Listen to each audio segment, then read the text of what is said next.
On a fall afternoon here at the Mercedes-Benz Superdome, the latest event to be sponsored by the Allstate Sugar Bowl had no winners or losers. Instead, 40 middle school teachers assembled to learn how to bring the game of football into their classrooms.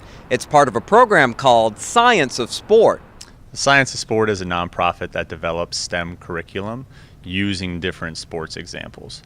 And we provide programming to teachers and students all across the country. We've shown by our actions over the years, the Sugar Bowl committee has, that we're committed to providing opportunities for young people in our city and state, and that remains a priority for us. It is different in that it's not a competition now, but we saw a need there. A best-selling book inspired University of Arizona Systems and Industrial Engineering professor Ricardo Valerdi to create Science of Sport in 2012. The idea for Science of Sport came from the book Moneyball, which was a way to use statistics to understand baseball better. So we've extended that concept to football.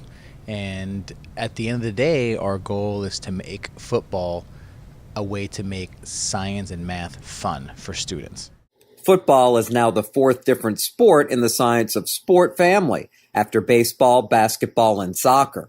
We developed this program to be able to train teachers on the Science of Football program, like we are here today, hosting a professional development, giving them a full binder of curriculum that they can use in the classroom, and kit materials that they can take back to their school and play football and use in the classroom for them. So this is really the start of the program.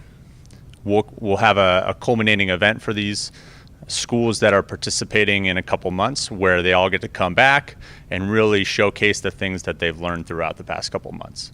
We're going to look at things like passing routes and the geometry associated with running either a 90-degree turn or a 45-degree turn.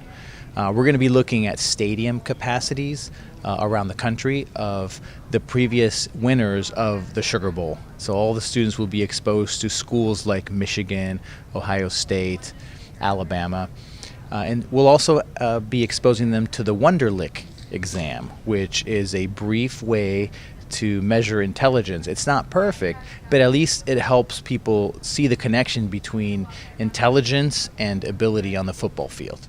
We'd like to think that the Sugar Bowl is a local treasure, and it's been around for 80-some years, but we want to make sure the young people know about it, know about its history, and know how important it is to the city and state. The Science of Football program figures to grow even more next year when New Orleans hosts the College Football Playoff Championship game.